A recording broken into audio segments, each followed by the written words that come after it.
Ladies and gentlemen, please take your seats. The show is about to begin.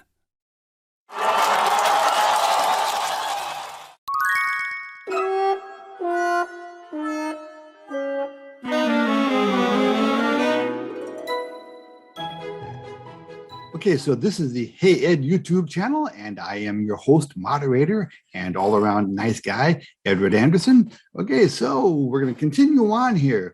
This is part 2 of Trading for Dummies. And again, in these videos, my intention is not to teach you everything there is to know about trading.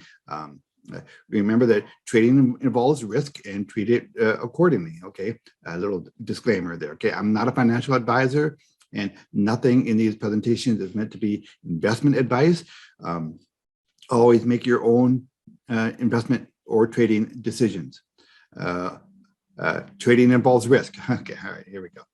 Okay, so in the last video, I did quite a bit of bloviating because I love trading so much, but I hope you got a lot out of it. Today is a little bit more down to brass tacks, okay, probably what you're really interested in. But a lot of the stuff that I talked about in that first video is very important if you are thinking about trading. So you really should watch that whole thing. I just looked at it and I realized I talked for almost an hour on that one. I'm probably not going to edit that very much because it's all really important stuff to know. But in this video, let's get to the end game a little bit. Now, again, I'm not going to teach you everything there is to know about trading, but I'm going to put a little meat on the bones for you people who are thinking about trading. Now, I'm a technical guy. I don't believe in fundamentals. Everything that I use to trade, all the decisions I make come off of primarily the charts, okay, technical analysis. You know, there's, I was invited to speak at a college one day, you know, many years ago, and I go in to give my little experience about trading. And I was invited by the economics department of that college. And in that class, I pretty much spent my whole lecture, you know, insulting his profession, telling his students that nothing they're learning there about balance sheets or P&Ls or any kind of fundamental analysis is useless for trading purposes. And I made it clear that I was speaking as a trader, okay? For trading purposes, for purposes of making money in the market, fundamentals don't mean anything. There's only one thing in the face of on the earth that moves anything, and that is buying pressure. If there are more buyers than sellers, it goes up. More sellers than buyers, it goes down, period. And I see all of that in the charts. Now, as I mentioned in my previous episode, when you are trading, you are not trading stocks or commodities or cryptocurrencies. You are trading people, and people are emotional beings. That's why the market is never going to be a rational place. It's going to be emotional. And you can read those emotions in the charts. If you could go back to ancient Egypt and chart the price of wheat, the chart patterns would mean the exact same thing then as they do today. And that is because human emotions never change. And there are 3 guiding emotions. There's fear, there's greed, and there's complacency. And if you can learn how to read them in the charts, you have an advantage. So that is what you're always looking for. You're looking for how the street is feeling at the moment about that particular vehicle that you're trading. And that's what chart patterns do. So I'm a technical guy. So I use charts to make my decisions. Now, don't get me wrong, there are tricks of the trade. I do use bits of fundamentals to kind of to add color to my decision. But my decision in the end is based on the chart. So having said that, let's give you some basic lessons in the charts and how to read them. Now, I am making these videos assuming that you know absolutely nothing about this stuff, okay? So a lot of the stuff you may already know, and your eyes might glaze over a little bit, but so be it. This is meant for people who don't know anything. So bear with me for those of you guys who are a little bit more experienced. So Let me do a screen share. Okay, so yes, I cheated a little bit. What I did, rather than going out and looking for charts on brand new chart, I went to my manual and I just photocopied a couple of pages out of my manual. Yeah, so I'm sorry, I was lazy, but the knowledge is what's important. The lesson is what's important, okay?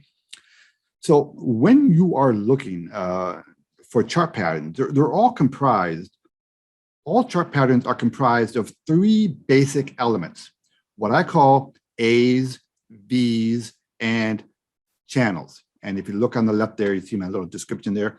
Now an A is created when the stock goes up and then down and creates a point. And a V is created when the stock goes down and then up, it creates a V. And channels. And channels is what you would expect, is a sideways movement in a stock. Now what A's and B's and channels give you are support levels and resistance levels. Those are two terms you want to become familiar with. And how do we determine support and resistance levels? Well, with A's, B's, and channels. You can read this on your own if you want. Okay, so right here, you can see a picture of a chart. You can see the little A's and B's. Now you're going to develop an eye over time about what constitutes an A or what constitutes a B. Okay, it'll just come with experience. Here, I kind of drew some lines for you to help you visualize. And here, by the way, we see a stock that is trending upward. And what is a trend? A trend is a series of higher highs and higher lows. So if you look at here, the V's and the channels, V, V, V, V, right? Higher V's, right? Each V is higher than the previous V. And the A's, each of these A's are higher than the previous A's. So when you get a series of higher highs and higher lows, that's the definition of a trend. Okay, got that? This is not complicated stuff. So support levels, resistance levels, A's and B's. So again, so support levels are the levels at which a stock stops going down. And a resistance level is the point at which a stock stops going up. Okay, so when you're watching other YouTube video guys talking about resistance levels and support levels, that's what they're talking about, right? Think of it like this. Resistance is like a floor, all right? It keeps you from falling through the floor. I mean, that's a support level, I'm sorry. And a resistance level is a point at which a stock stops going up. So if you were to jump up and hit your head on the ceiling, okay, that would keep you from going up. So think of them as floors and ceilings, okay? All right, let's move on. What do we have next? Okay, and what's next? All right, now we're going to get into some chart patterns. Some of you already know, because I talked about it in a recent video, about what I call the Anderson pattern. And here we have an example of one, okay? This is where a stock goes up and goes sideways. And this is called the gap and consolidate. That's the official term. Now this refers to a stock that gapped up in a day, but all these patterns that you ever learn, they all work in every time frame, whether you're day trading or you're swing trading or you're an investor, you're a long-term trader, right? These patterns work in every time frame. Just don't mix and match them. Don't buy a stock because it gave you a certain pattern during the day and then extrapolate that out onto a long-term position trade. No, treat them within the time frame that they represent. Okay, you can see what I meant now about being able to teach someone how to trade in 90 minutes. That's because I don't try to teach everything. I just try to teach a few simple things to look for, and then wait for them to happen and trade them accordingly. Now, I'm only going to show you that one pattern today. Now I call that pattern the Anderson pattern. Now, again, it refers to a stock that has a sharp move up, a shallow pullback, and then heads into a long, narrow channel. And the idea being is the longer the channel and the narrower the channel, the bigger the move the stock or the cryptocurrency or whatever will have when it finally breaks that channel. Now, if you have a short channel and it breaks out, okay, it's still tradable, but it's not as reliable and as big a potential move as if you had a long channel. So ironically, when you're looking for trades, you want the stock to settle into a nice long channel for as long as possible. Okay, the longer the better, and the tighter the better. So you don't want it to break out real fast. You want to take a long time. So when you're out there looking for trades, on the daily chart or whatever, look for stocks that have been settling in for a long period of time. So that's one pattern. I'm not going to bother teaching you other patterns here because that's not what these episodes are about. It's meant to be a real, down and dirty, quick, very, very basic starter stuff. You can learn other stuff as you go along. But my primary message to people who are thinking about trading is just that. Find something that's really simple, something you can understand, something that's repeatable, something with low risk but high probability, like the Anderson pattern, and then trade it accordingly. Now, finding trades is just the first part of trading. The much bigger issue about trading is your plan. What's your plan? Any idiot can buy a stock. Okay, that's the easy part. The hard part is, what do you do after that? What is your plan? Is your plan to stay with the trade until it hits a certain price? Is your plan to swing trade it? Is your plan to scalp it, get a quick in and out? Whatever your plan is, so try to have your plan ahead of time. Now, I'm going to tell you right now a plan that I use and that I think you really should use too. I don't know why all traders don't do this, quite frankly, and that is I use trailing stops, or also known as walking stops. Okay, and that is when I get into a trade, I set a stop. Now, stop is a point at which you get out of the trade if it goes against you. Now, if you're trading stocks, most systems right now have it automatic, where you can just plug it into your system and you can walk away. Now, I determine a stop by the nearest available support level if I'm going long, right?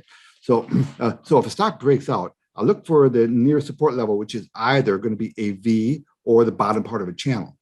So I identify where that support level is, because that is support. If it breaks through support, guess what? The trend has changed. The trade is over. So that's how you keep your losses small. Look for the nearest available support level and use that as your stop. And then as the stock or cryptocurrency or whatever starts to move, I let it pull back, create a new support level by putting in a V or a channel, right? And then when it makes a fresh new high, I will raise my stop to that new support level.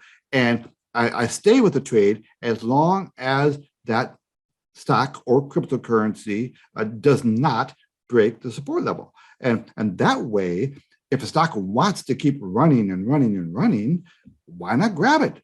Okay, and that's a safe way of doing it. As soon as so all of your risk should be right up front with that initial stop, right? Once you get a chance to raise that stop at least once, at the very least, you reduced your risk, but most likely you eliminated your risk. Then it's all house money, right? Your money isn't at risk anymore.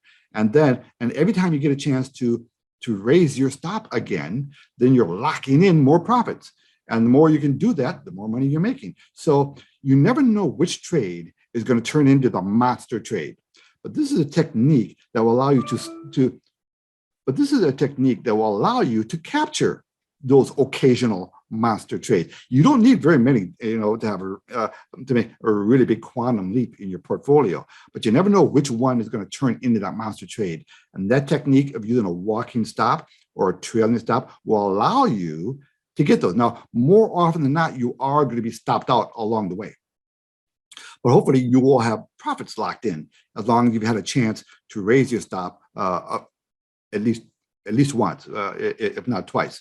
So that's one technique that you can use, but that's a plan that you come up with, right? So that's an example of having a plan. So your plan is far more important than picking the right stock or cryptocurrency or whatever. So come up with your plan, whatever it is, and then stick to it. And that's where discipline comes in. Now you have to be okay with the idea you take profits on the stock and then it keeps running. Okay, that's the nature of the beast. Okay, it's gonna happen. I promise you. But that's okay. You have to be okay with that. That's part of the discipline. That's one of the differences between a professional trader and an amateur. Okay. And that's just going to keep you in the game. So you want to think of this as a business. Okay. Not as a hobby. If you think of it as I guess you could think of it as a hobby, but still, if you want it to be a successful and fun hobby, you want it to be fun. So I'm going to, so in my classes, you can see how most of the stuff I teach in my class, I spend a few minutes on intro talking about trading. I go over some basic terminology that you just have to know, and then the actual money making stuff I teach in about 15 minutes. And you got a little taste of it right there with the Anderson pattern. Now in my course, I actually teach 4 patterns, but in this one, I'm just going to do the 1 pattern for our purposes. But find your own patterns if you want. And that's it. So I did leave, even though my courses are only 90 minutes long, in these 2 presentations, I did leave a lot out, but I did cover a lot of information that should be very useful to you. Now, let me give a little bit of a summary here. Trading involves risk, so you should treat it with the respect it deserves. There are a lot of advantages in trading over investing, and a lot of advantages of trading as a business over other businesses. But you should plan on putting in time, and you should get educated, whether it's from someone like me, not me, because I don't do this anymore, or you get an online trading course. A lot of them out there are garbage, but there are some good ones too. Find a good course and learn it. I would just advise you, don't waste time on any courses that teach you fundamental stuff. The fundamentals don't matter. Stick to technical analysis and don't worry about learning everything. Just find a few tricks that make sense to you and that you can become really good at, and just focus on those few things. Just become an expert. If you want to do this in the long run in a consistent manner, you want to settle in on a very small portfolio of things that you're really good at and that you can do every day. And when you do that, it'll take a lot of the stress out of your trading. But if you're thinking about trading, okay, plan on putting in some time. It's going to take you a while to find your own. You're going to find your own trading personality. It'll just take time. You just have. I'm sorry, there's just no way around it. And read lots of books. Now there is another alternative.